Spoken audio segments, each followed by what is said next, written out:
the Alpha King's mute daughter spoke her first word.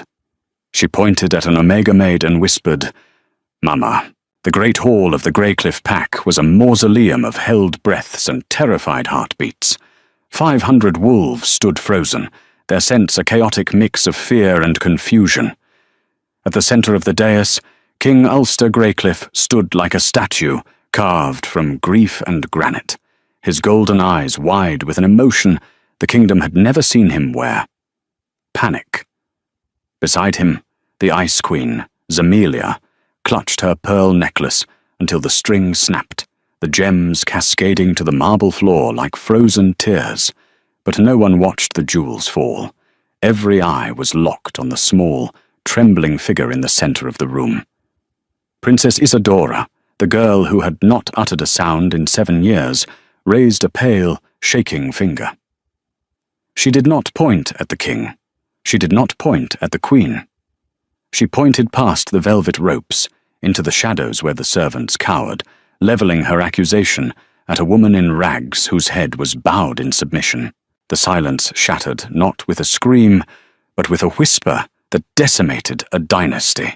The Greycliff fortress was built on secrets and stone, high in the Stormwood Mountains, where the wind howled louder than the wolves. To the outside world, it was a bastion of strength. To Zenobia Crestwell, it was a gilded cage, and she was merely the dust sweeping its floor. Zenobia adjusted the rough linen of her Omega uniform, wincing as the coarse fabric chafed against the scars on her shoulder, faded marks from a time she tried to forget. The scent of lavender wax and cold stone filled her nose as she scrubbed the long corridor leading to the royal nursery. It was forbidden for Omegas to make eye contact with the royals, forbidden to speak unless spoken to, and forbidden most of all to linger near Princess Isadora. But rules were made for those who had something to lose, and Zenobia had lost everything 7 years ago. "Scrub harder, Crestwell," a sneering voice echoed from above. Zenobia didn't flinch. She knew the voice of valiant Ironmare, the pack's beta and head of the Royal Guard. He smelled of polished steel and ambition that had soured into cruelty. "Yes, Beta Ironmare," she murmured, keeping her eyes on the grey marble. Valiant's heavy boots stopped inches from her hand. He crouched, his presence a suffocating weight. "The dignitaries from the Stormwood Pack arrive tomorrow. King Ulster wants the floors reflective enough to see his own sins. Do not disappoint him. Or do you need a reminder of your place?" "I know my place, sir," Zenobia replied, her voice steady despite the rapid thrumming of her heart. She didn't fear Valiant's violence. She feared what he represented, the unyielding wall between her and the truth. Valiant scoffed, standing up and kicking her bucket of water over. The soapy liquid spread across her clean work, soaking her knees. "Clean it up. And stay away from the East Wing. The princess is having one of her episodes." He stalked away, laughing. Zenobia watched the water spread, her jaw tightening. She waited until his footsteps faded before she rose. She didn't clean the mess. Instead, she moved silently toward the East Wing, slipping into the shadows like a ghost. The East Wing was silent, draped in heavy tapestries that muffled the world outside. In the center of the nursery sat Isadora Thornvale, the Alpha King's daughter. She was 10 years old, a delicate creature with hair like spun silver, and eyes the color of a stormy sea, eyes that looked nothing like Queen Zemelia's piercing blue, and everything like the woman scrubbing floors down the hall. Isadora sat on a velvet rug, staring blankly at a pile of expensive wooden dolls. She was the silent princess, the broken heir. The healers said it was a trauma response to a fever in infancy. The mystics said it was a curse. Zenobia knew it was neither. It was a lock, and Zenobia held the only key, buried deep in a past she was forbidden to resurrect. She checked the hallway. Empty. The guards were changing shifts, a 90-second window she had memorized over 3 years. Zenobia slipped into the room. Isadora didn't turn. She never did. Not for the healers. Not for the king. But as Zenobia knelt behind her and hummed a low, thrumming melody, a lullaby about a moon that loved the sea, the girl's shoulders dropped. The tension vanished. Isadora turned slowly. Her face was a mask of porcelain perfection, devoid of emotion to the world. But to Zenobia, she was an open book of longing. The girl reached out, her small fingers brushing Zenovia's rough cheek. "My little star," Zenobia whispered, barely breathing the words. "They tell you you are broken. Do not believe them." Isadora's mouth opened, her throat working, but no sound came out. It was as if an invisible hand choked the words back. Tears welled in the child's eyes. "It's all right," Zenobia soothed, pulling a small, hidden object from her apron pocket. It was a rough carving of a wolf, made from common pine, not the imported mahogany of the royal toys. "Keep this safe. Tomorrow the castle will be full of strangers.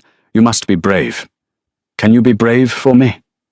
Isadora nodded, clutching the wooden wolf to her chest.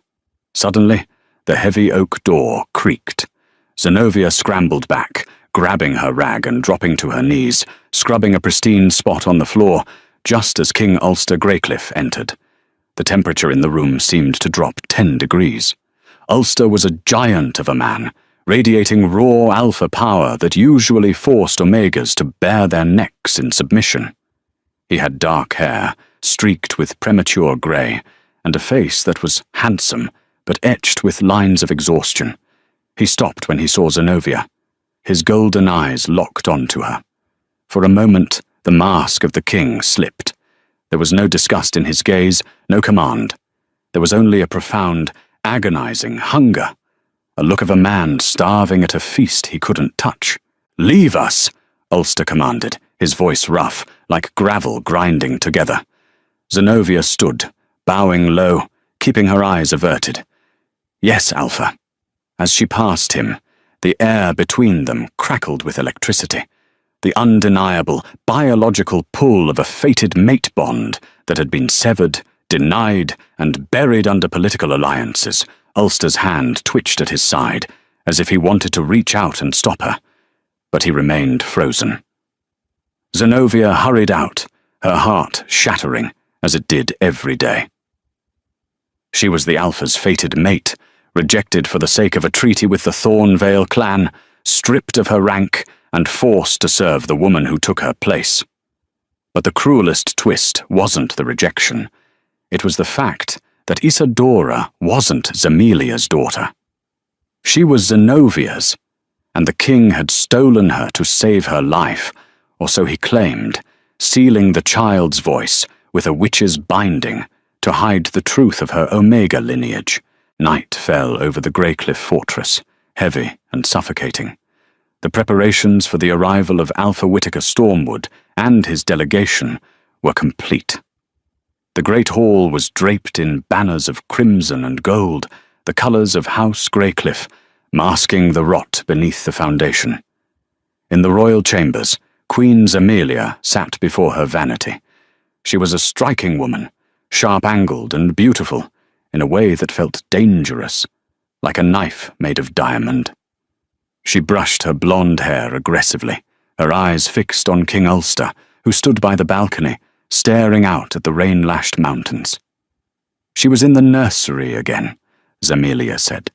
Her voice was cool, lacking any inflection of jealousy, replaced instead by the tone of a warden discussing a prisoner.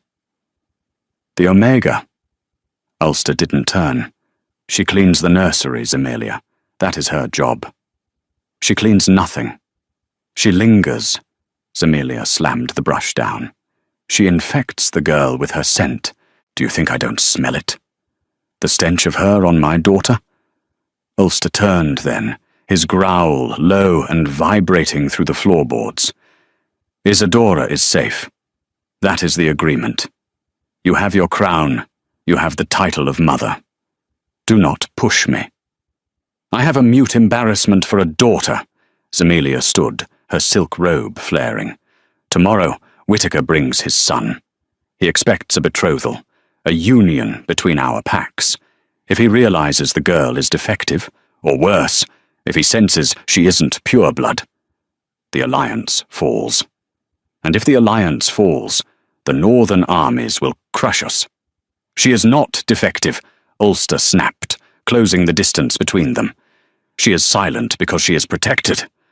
She is silent because you let a witch sow her voice, shut to hide her heritage, Zemelia hissed. You think I don't know?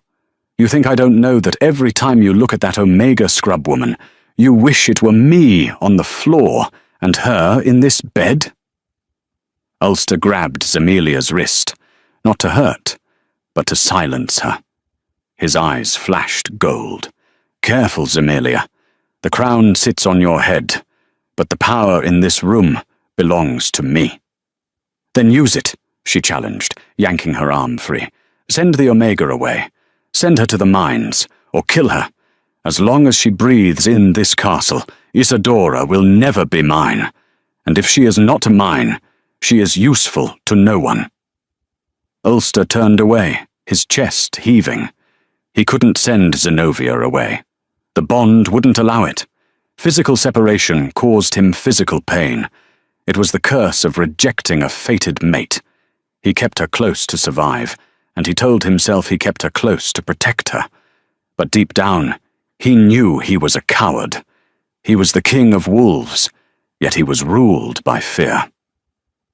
Down in the servants' quarters, the atmosphere was different. The air was thick with the smell of boiled cabbage and damp wool. Zenobia sat on her narrow cot, holding a small locket she had managed to hide from the guards for 7 years. Inside was a lock of silver hair, cut from Isadora on the day she was born, the day the midwives took her away. "You're playing a dangerous game, Zen," whispered mild-mannered Cook Hattie, the only person in the castle who suspected the truth. Hattie handed Zenobia a bowl of stew.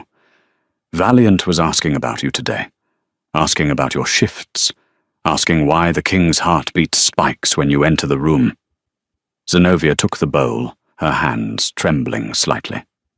"Valiant sees treason everywhere." "Valiant sees opportunity," Hattie corrected. "If he proves the king is compromised by an Omega, he could challenge for the Alpha title. He's looking for a weakness." "I am no weakness," Zenobia said, her voice hardening. "I am a mother." "To the world you are a ghost," Hattie warned. "Tomorrow is the grand gala. Stay in the kitchens. Don't go up there." "I have to," Zenobia said, staring into the dark broth. "I felt something today. The binding, the magic on Isadora. It's weakening." She tried to speak. "Hattie, she tried." "That's impossible. The Witch of the Crag said the silence was permanent unless the blood truth was revealed." "Exactly." Zenobia looked up, her eyes fierce. "The truth is trying to claw its way out.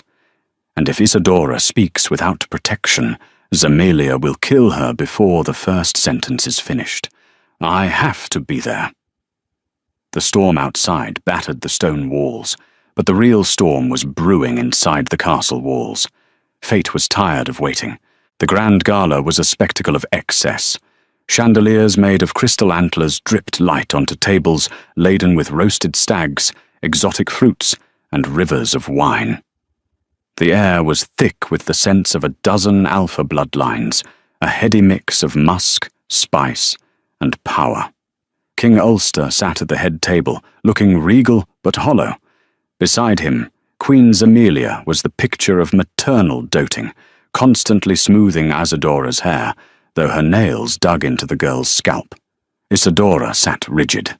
She wore a dress of stiff blue velvet that looked like it swallowed her whole.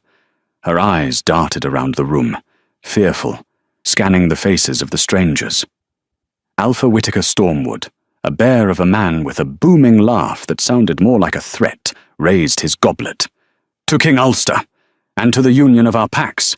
My son Jackson will make a fine mate for the princess. Once she blossoms." Whitaker's son, a boy of 12 with cruel eyes, smirked at Isadora. "She doesn't say much, does she? I like a quiet bitch. less nagging. The table laughed. It was a crude, brutal sound. Ulster gripped his goblet so hard the silver stem bent. She is contemplative, Whittaker, a trait your son might do well to learn. The laughter died. Whittaker's smile didn't reach his eyes. Careful, Ulster. Silence can be wisdom, or it can be emptiness. We need to be sure the girl is sound of mind. In the shadows of the serving alcove, Zenobia stood with a pitcher of wine. Her heart hammered against her ribs like a trapped bird. She heard the boy's insult. She saw the fear in Isadora's eyes. She saw the way Zemelia pinched the girl's arm under the table, forcing her to sit up straighter. Do not react, Zenobia told herself. You are invisible. You are nothing. Wine, Whittaker called out, waving his empty goblet. Valiant Iron Mare, standing guard behind the king, snapped his fingers at the shadows. You, Omega, serve the Alpha. Zenobia stepped forward. She kept her head down, moving with the practiced grace of a servant, but her presence shifted the air in the room. As she approached the head table, Ulster stiffened. His scent changed, spiking with distress and longing. Whittaker paused, his nose twitching. He looked from the king to the servant. He was an old wolf, and he knew the smell of a mate bond, no matter how faint, no matter how buried. Zenobia poured the wine. Her hand was steady, but as she pulled back, her sleeve rode up, revealing the scar on her wrist, a crescent moon mark. Isadora saw it. It was the same mark Isadora had on her own shoulder, hidden beneath the velvet dress. A birthmark. The princess's breath hitched. A sound, tiny and sharp, escaped her lips. A squeak. The table went silent. Did she speak? Whittaker asked, leaning forward. She coughed, Zemelia said quickly, her smile tight. Just a cough. The air is dry. No, Jackson sneered. She made a noise, like a wounded animal. He reached out and grabbed Isadora's hand. Come on, princess, bark for us. Let her go, Ulster growled, half rising from his throne. It's just play, Ulster, Zemelia hissed, grabbing her husband's arm. Sit down. Jackson pulled harder. What's wrong with you? Are you stupid, or just broken? Isadora panicked. She yanked her hand back, knocking over the heavy silver goblet. Red wine splashed across the white tablecloth, staining it like fresh blood. It splattered onto Queen Zemelia's pristine gown. You clumsy little brat, Zemelia shrieked. The mask fell. In a reflex born of years of hidden resentment, Zemelia raised her hand and struck Isadora across the face. The slap echoed through the silent hall like a gunshot. Isadora fell back, her small body hitting the floor. No! The scream didn't come from the king. It came from the Omega. Zenobia dropped the pitcher. It shattered, shards of pottery exploding. She didn't care about the rules. She didn't care about the executioner. She rushed forward, throwing herself between the queen and the child, wrapping her arms around Isadora. Don't you touch her, Zenobia snarled, her eyes flashing with a defiance that no Omega should possess. The hall gasped. Guards drew their swords. Valiant stepped forward, his hand on his hilt, a cruel smile playing on his lips. This was it, the treason he needed. Get away from her, filth! Zemelia screamed, standing over them. Guards, seize this creature and take the girl to her room. Two guards grabbed Zenobia, hauling her back. She struggled, reaching for Isadora. Isadora, look at me! Isadora pushed herself up. Her cheek was red, her eyes wide with shock. She looked at the queen, the woman who had hit her, the woman who was cold marble and sharp diamonds. Then she looked at the Omega, the woman who smelled like warm bread and safety, the woman who hummed the lullabies, the woman who had just thrown her life away to shield her. The magic in Isadora's throat burned. It was a physical heat, searing through the witch's thread. The fear was gone, replaced by a primal, childlike need to claim what was hers. The room froze. King Ulster stood paralyzed, his worst nightmare unfolding. Isadora scrambled to her knees. She didn't look at the king. She didn't look at the nobles. She lifted her hand. Her finger, trembling but resolute, pointed straight at Zenobia, who was being dragged away by the guards. Isadora opened her mouth. The air crackled. The binding snapped with a sound like a breaking violin string, audible only to the wolves. "Mama," she whispered. It was soft, raspy from disuse, but in the silent hall it was a thunderclap. Zemelia froze. "What did you say?" Isadora turned her gaze to the queen, her eyes hard. She pointed back to Zenobia, and this time she screamed it, a wail of 7 years of silence. "Mama!" The word hung in the air, a physical weight that pressed down on the 500 guests in the great hall. "Mama!" For a heartbeat, the world suspended itself. Then, Queen Zemelia shattered the stillness. Her face, usually a mask of icy composure, contorted into a snarl of pure animalistic rage. She lunged, not at the child who had humiliated her, but at Zenobia, her claws extended, gleaming like needles in the candlelight, aiming for the Omega's throat. "Die, you mongrel whore!" Zemelia shrieked. Zenobia didn't flinch. She didn't look at the lethal claws descending upon her. Her eyes were locked on Isadora, drinking in the sight of her daughter's defiance, a desperate farewell etched into her gaze. But the blow never landed. A roar shook the stone foundations of the fortress, a sound so deep and primal it forced the lesser wolves to their knees. King Ulster moved with a speed that blurred the eye. He caught Zemelia's wrist mid-air, his grip crushing. "Enough!" Ulster bellowed, his alpha command rolling over the crowd like a tidal wave. He shoved Zemelia back. She stumbled, her chest heaving, her blue eyes wide with betrayal. She claimed her. That filth claimed my daughter in front of the northern court. Kill her, Ulster. If you are a king, kill her. Ulster turned to the guards, his golden eyes burning with a chaotic mix of fury and terror. He looked at Zenobia, who was now being held by 2 bewildered sentries, and for a second the mask slipped. He wasn't looking at a prisoner. He was looking at the only woman who made his heart beat, and he was terrified he couldn't save her this time. "Take the Omega to the Iron Keep," Ulster commanded, his voice devoid of warmth. "Seal her in the deepest cell. No one speaks to her. No one touches her. Any guard who harms her answers to me." "And the girl?" Valiant Ironmere stepped forward, his hand resting on his sword hilt, his eyes gleaming with malicious delight. "She is clearly unwell, my king. Confused, hysterical." Isadora stood amidst the wreckage of the spilled wine, her small chest heaving. She didn't look confused. She looked like a storm finally breaking. "I am not confused," Isadora said. Her voice was scratchy, raw, like stones rubbing together, but it carried the undeniable cadence of truth. She pointed a trembling finger at Zemelia. "You are cold. She is warm." Zemelia let out a strangled cry of indignation.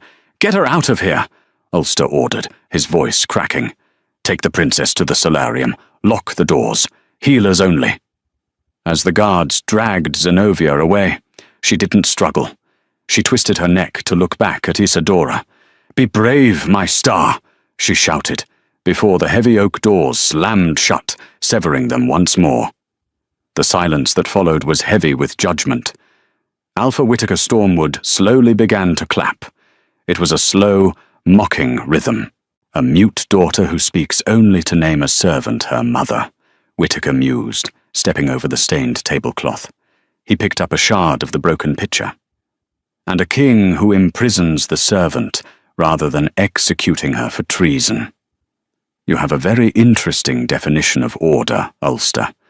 "The girl is sick," Ulster gritted out, his knuckles white as he gripped the edge of the table.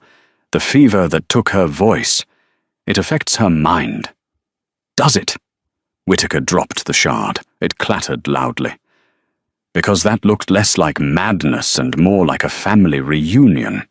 If that girl is not pure blood, if she is the whelp of an Omega, then our contract is void, and the Greycliff lands, well, they become forfeit. Ulster stepped down from the dais, towering over the other Alpha. Careful, Whittaker. You are a guest in my hall. Do not mistake my hospitality for weakness. And do not mistake my patience for ignorance, Whittaker countered, his voice dropping to a dangerous whisper. I will stay, Ulster. I will watch. And if I find that you have tried to pawn off a half-breed bastard on my son, I will burn this mountain to the ground.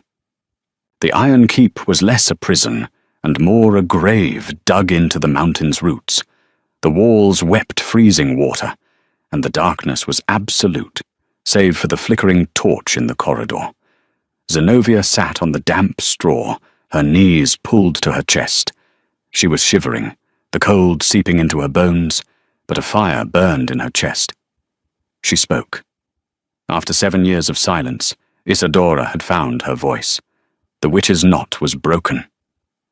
Worth it, Zenobia whispered into the dark. It was worth it. Footsteps echoed down the stone hall, heavy, rhythmic, familiar.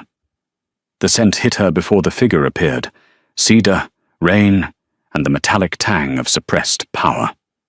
King Ulster stopped at the bars. He didn't have the keys. He simply stood there, gripping the cold iron, staring at her. In the dim light, he looked older. The grey in his hair seemed to have spread in the last hour. You foolish woman, he whispered.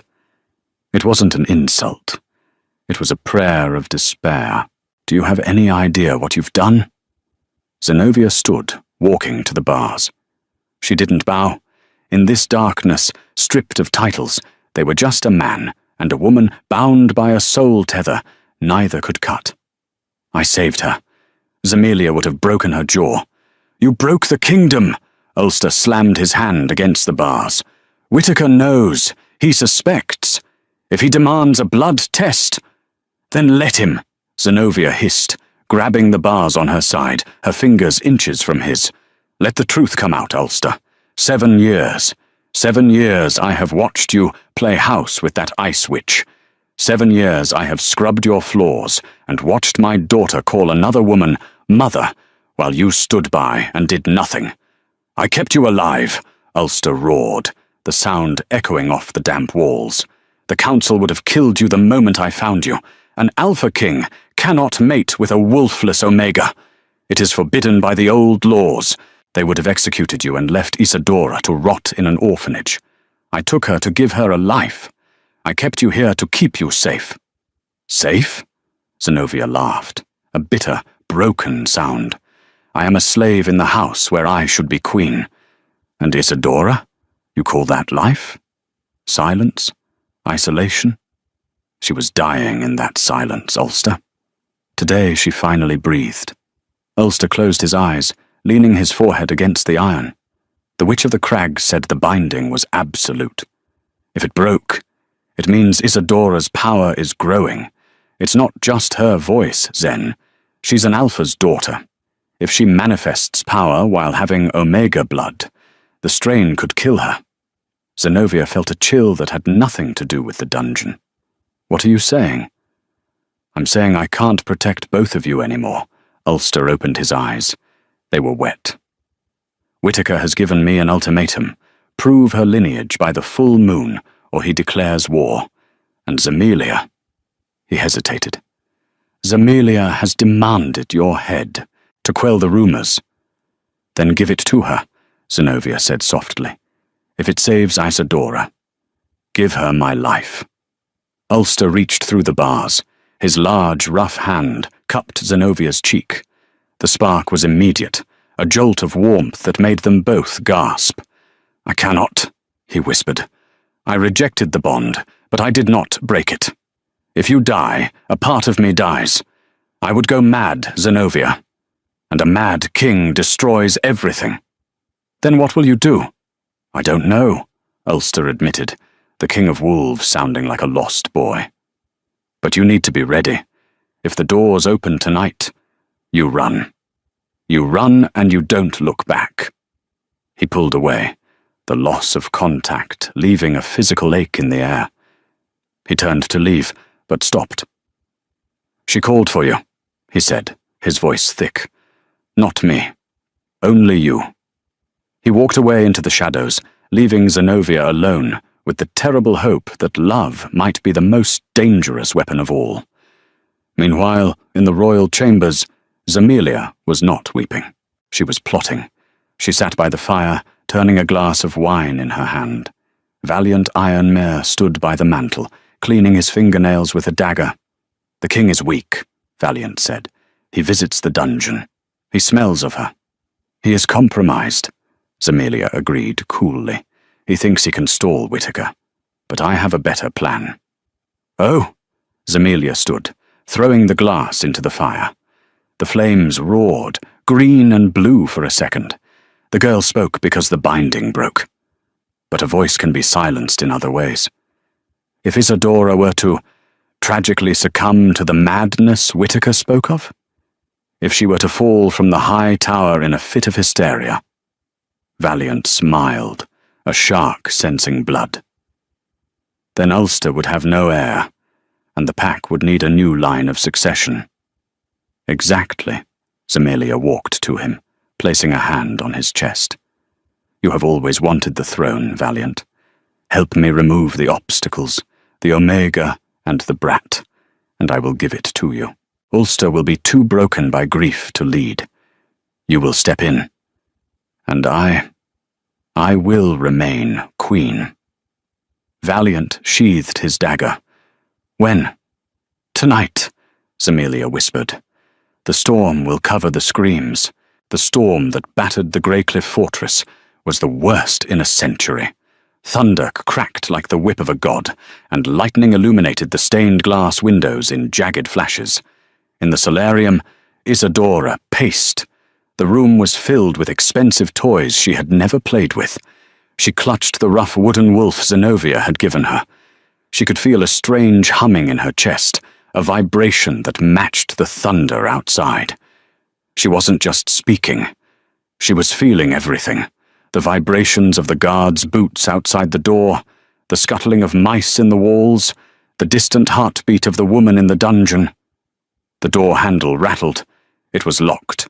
Isadora stared at the lock. "Open," she thought. "I want my mama." The wood of the door groaned. The iron mechanism clicked, hissed, and then melted.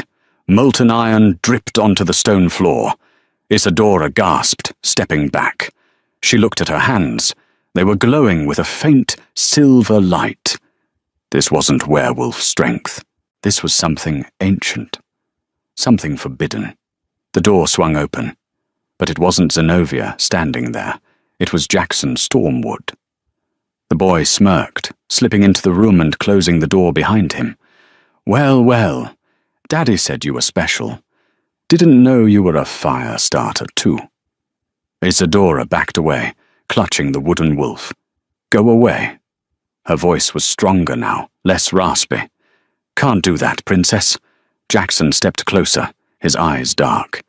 "My father sent me. See, we don't care if you're a half-breed. In fact, we prefer it. A queen with no royal blood is easier to control. We're going to take you, Isadora. Tonight. My father is going to rescue you from your crazy mother and your weak father." "No," Isadora said, her back hitting the cold window pane. "Yes," Jackson lunged, grabbing her wrist. "You're coming to the Stormwood. You'll be my pet. I'll make you bark whenever I want." Isadora screamed.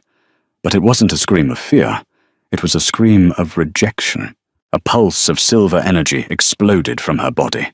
It threw Jackson across the room. He smashed into a display case of porcelain dolls, shattering them. He slumped to the floor, unconscious, bleeding from a cut on his forehead. Isadora stared at him, trembling. She had hurt him. She was a monster. Just like Zemelia said. "Isadora!" A hushed voice came from the balcony. Isadora spun around. Climbing over the railing, soaking wet and looking wild, was not a guard. It was Whittaker Stormwood. But he wasn't looking at his unconscious son. He was looking at Isadora, with a hungry, terrifying fascination. "Incredible," Whitaker murmured, stepping into the room, ignoring the rain pooling around him. The legends were true. The Greycliffs didn't just hide an Omega child, they hid a silver blood. Isadora didn't know what that meant, but she knew the look in his eyes. It was the same look a wolf gave a rabbit before the snap. "Come here, child," Whitaker said, extending a hand. "I won't hurt you. I can teach you how to use that. Your father fears you, your mother hates you, but I can make you a goddess."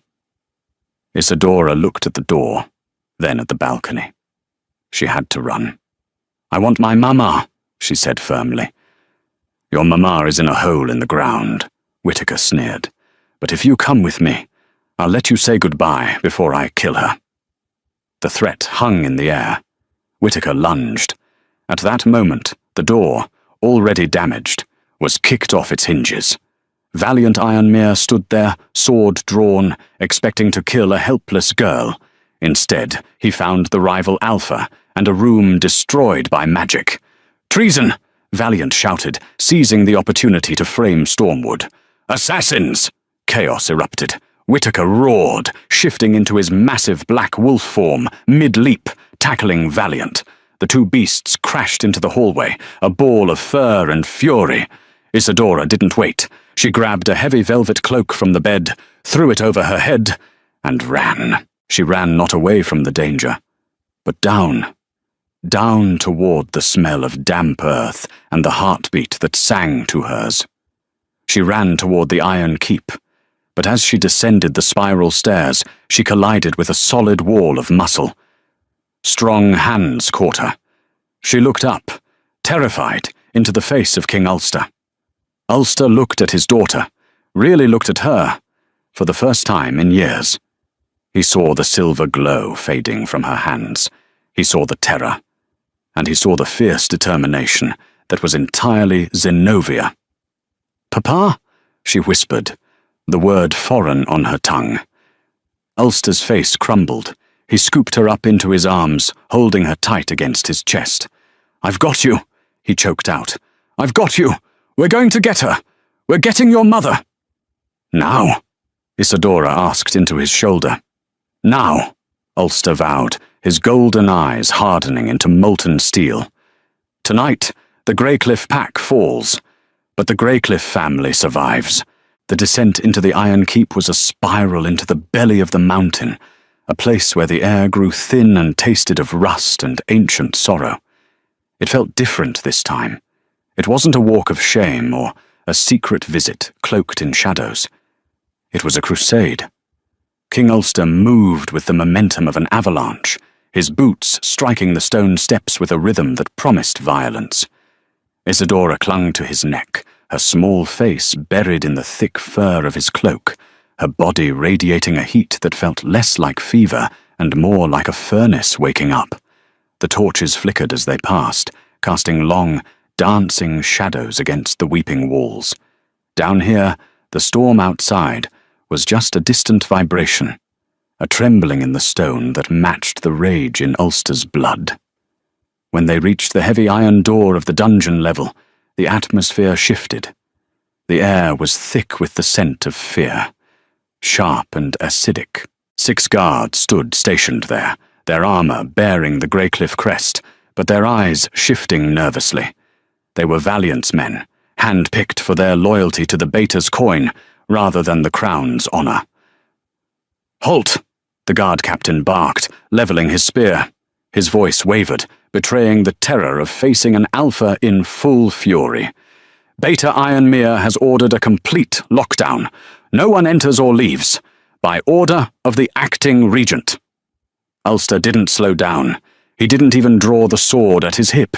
He simply let out a growl, a sound so low and resonant it vibrated through the soles of their boots and rattled the teeth in their skulls.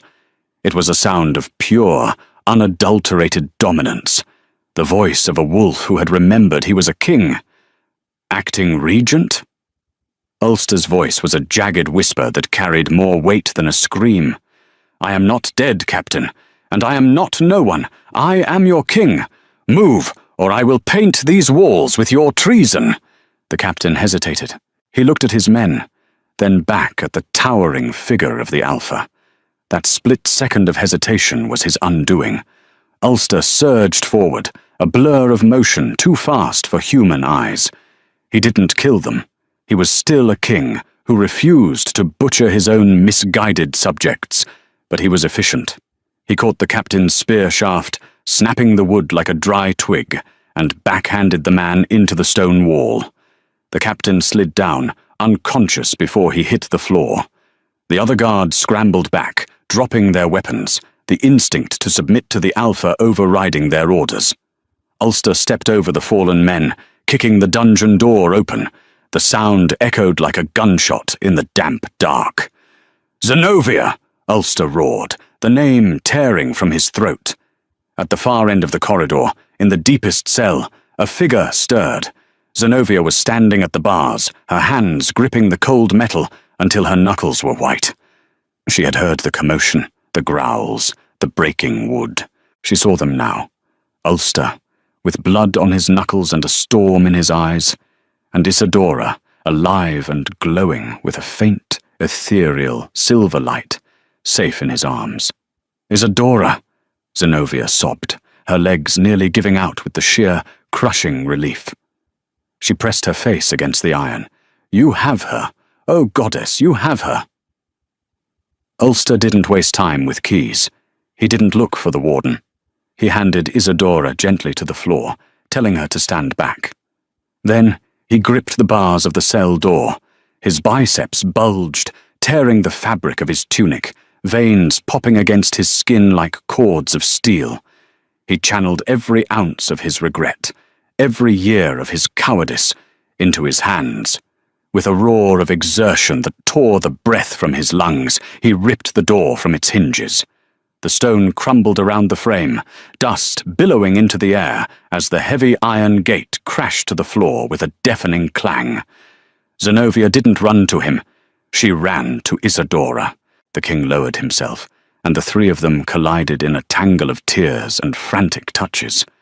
"You spoke," Zenobia wept, her hands framing Isadora's face, checking for bruises, for fever.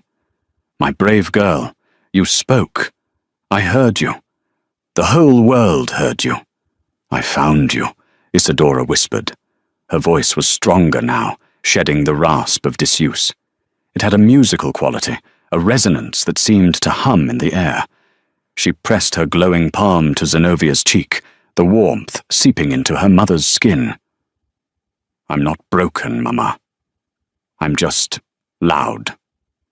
Ulster watched them, a fierce protectiveness swelling in his chest, finally displacing the fear that had lived there for a decade. He reached out, his large hand covering Zenovia's shoulder, completing the circle. "We have to move," he said, his voice rough with emotion. "Valiant and Whitaker are tearing the castle apart. Zemelia has declared martial law. She will be waiting for us." "Let her wait," Zenobia said, standing up. She looked different. The submissive Omega posture, the slump of the shoulders she had worn for survival, was gone. In its place stood a mother who had nothing left to lose and everything to fight for. "Where do we go?" "The crypts," Ulster said, standing and pointing toward the back of the dungeon. "There's an old ossuary tunnel that leads to the mountain pass. It opens out near the neutral lands. We can be across the border by dawn. We can disappear." "No," Isadora said. It was a single word, but it stopped both parents cold. They looked down at her. The 10-year-old girl stood firm, her feet planted on the damp straw. Her silver hair was floating slightly, as if caught in an invisible breeze, and her eyes were glowing like twin moons. "No tunnels," Isadora stated. Her voice echoed with a strange, harmonic resonance, as if two people were speaking at once, the girl and the wolf. "We don't run. If we run, we are guilty. If we run, they win. I'm tired of hiding." "Isadora, it's not safe," Ulster pleaded, dropping to one knee to be at her eye level. Whitaker wants to take you. Zemelia wants to kill you. We need to regroup." It was never safe. Isadora stomped her foot. A ripple of silver energy shot out from her boot, cracking the stone floor. Dust danced in the air. "I hid my voice for 7 years. You hid Mama for 10. Look where it got us. In a cage." She looked up at her father, her gaze challenging him with an intensity that made him want to look away. "I am the Alpha's daughter. I am the Omega's blood. I am the Silver Blood." Ulster went still. Silver Blood. The ancient myth. The wolf born of 2 opposing castes who would possess the power of the moon goddess herself, a bridge between the earth and the sky. Whitaker had called her that in fear. Now she claimed it in power. "If we leave," Zenobia said slowly, realizing the truth of her daughter's words, "they will hunt us forever. We will always be the Broken King and his mongrel family. We will be fugitives in our own story." "Then we fight," Ulster whispered. He looked at his mate and his daughter, and for the first time he saw not liabilities to be protected, but his greatest strength. He saw the fire in Zenobia and the magic in Isadora. "We don't go down, we go up." He stood, his golden eyes hardening into molten steel. "We go upstairs, and we take back our pack." The courtyard of Greycliff Fortress was a chaotic arena of rain and blood. The storm raged overhead, mirroring the battle below. Whitaker's northern wolves, massive and black as oil, clashed with the Greycliff Guard, but the fighting stopped when the great oak doors of the keep blasted open. King Ulster stepped out, not in armor, but in his torn royal tunic. On his right stood Zenobia, dressed in rags, but holding her head high like a queen, and between them walked Isadora. "Stop!" Isadora screamed. It wasn't a child's scream, it was a command amplified by magic. The rain seemed to pause in mid-air. Every wolf turned to look. "Look at them!" Queen Zemelia's voice cut through the silence. She stood on the upper balcony, flanked by archers. Valiant was beside her, looking battered from his fight with Whitaker. The traitor king and his pet, and the abomination. "The only abomination here is your heart, Zemelia," Ulster shouted, his voice carrying over the wind. "It is over. I claim Zenobia Crestwell as my true mate. I claim Isadora as my legitimate heir. The lie is finished." A gasp went through the Greycliff soldiers.